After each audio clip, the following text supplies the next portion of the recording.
Hey guys, Rafa here from the Endgame Investor, and to me, it looks like the script on gold might have finally flipped. It seems the tables have turned, Mr. Powers. It seems the tables have turned again, Dr. Evil. Not really. Kill the little bastard, see what I care. The Fed, you see, has played its tapering hand. It is not a very good hand. They've decided to start tapering as of this month, November 2021. Now, if they turn around and cancel that, everyone in the market, all the traders, all the investors will know that the Fed cannot stop increasing the money supply and gold will go ballistic. 10, 9, Okay, we're here. 8, 7, 6, 5, 4, 3, 2, 1, blast off.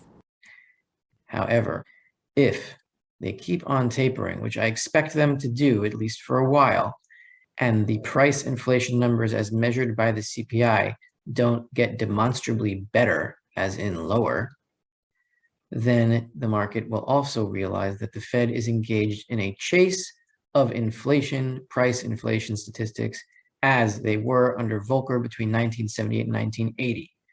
The difference between 1978 and 1980 is as the Fed was hiking rates and inflation just kept going higher, hiking rates to the double digits was still an affordable and possible thing to do. This time it is not. So if the market understands finally that the Fed is engaged in a chase of price inflation that they cannot win, then gold will go ballistic as it did in 1979 and 1980.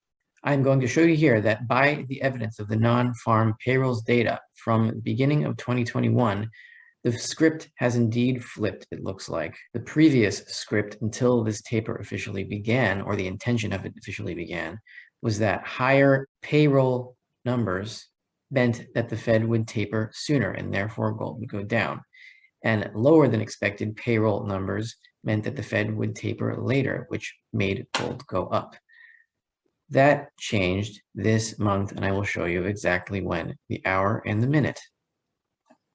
Let's go to the slides. These dates are the dates of the release of non-farm payrolls data beginning from the January 2021 data. See here that non-farm payrolls in January, the actual was 49,000. The consensus was 50,000, so it was met. Expectations were met, basically. And gold went a little bit up, but this was after a big decline the day before. Now we have the non-farm payrolls data for February. The actual was 379,000. The consensus was 182,000. Gold was at a low around its low, 1683, and it did not get much lower than that. This non-farm payrolls beat did not bring gold any higher, and it kept it kind of dead. Friday, April 2nd, 2021, non-farm payrolls for March. Actual was 916. Consensus was 647. Gold did not go much of anywhere. Friday, May 7th. Actual non-farm payrolls was 266,000. The consensus was 978,000. That was a big miss, and gold went higher. As we said, if there's a miss, then that assumes that tapering becomes further out into the future, and gold goes higher on that data. Friday, June 4th. Actual non-farm payrolls were 559,000. Consensus was 650,000. That was another miss, and gold went higher. Friday, August 6th, non-farm payrolls for July. Actual 943,000. Consensus 870,000. A big beat, and gold collapsed from a high of 1807 to a low of 1759.50. That big payrolls beat really smashed it down. September 3rd, non-farm payrolls, 235,000 actual, consensus was 750. Big miss. And what happened to gold? It goes higher from a low of 1810 to a high of 1836, $26 move. Nice. Didn't sustain it, but we still see that the non-farm payrolls missing expectations bring gold higher. Friday, October 8th, actual 194,000, consensus 500,000. You see here we have a big dojo candle where gold did go a lot higher for the day to a high of 1782, but closed down before at 1753. So there was a gain, but it was smashed down. In the immediate aftermath of the payrolls number, gold climbed higher still, but that was reversed because the rally wasn't ready to sustain itself yet. And now we have non-farm payrolls for October, released on November 5th, just a few days ago. Today is November 8th. Actual was 531,000. Consensus was 450,000. That is a beat. But the difference now from then is that now the tapering deck, the tapering hand is already on the table. The cards are laid bare for everyone to see. The 10 of spades, the jack of spades, queen of spades, the king of spades.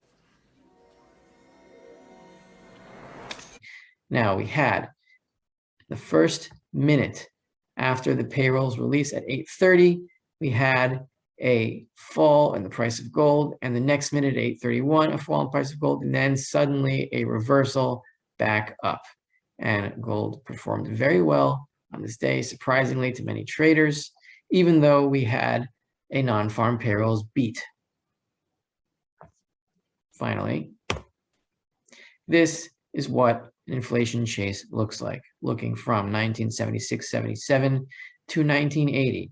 The blue line is the federal funds rate, the overnight rate charged by the Federal Reserve for banks to loan to each other. Interest rates, when they talk about hikes and cuts, that's what they're talking about. In red, we have the gold price. And in orange or green or whatever that is, consumer price index for all urban consumers, percentage change from a year ago. So this is the inflation rate that we are all familiar with, or the price inflation rate, rising prices rate, as I prefer to call it. You see here that the price inflation rate and the federal funds rate were basically lockstep as gold kept going higher and higher. That's because the Fed was hiking rates in order to chase inflation. That chase is on right now. I think we have passed the point of no return, which was here in 1977 when the chase began and price inflation started to rise and the federal funds rate with it. Gold was a little bit of a lagger, but it caught up very quickly at the end. This time it will catch up at the end too, but this time it will not go back down because the dollar will be effectively dead. And so we have it. I think the narrative has changed. We're going to start to see that as the Fed keeps tapering and inflation, price inflation does not get tamed, gold is going to start to climb faster and faster versus other commodities and versus any other asset. If you're not in, you should be in now because the final chase, in my opinion, has probably begun. This is Rafi of the Endgame Investor. You can support me by signing up for a 2-week free trial of the Endgame Investor where you will get more detailed explanations of my view on things. And if you support me on Patreon, you'll get exclusive content into my libertarian research on the Bible, which is fun if you're into that stuff. The gold market is about to get very, very interesting, and you might want a guide to lead you through it.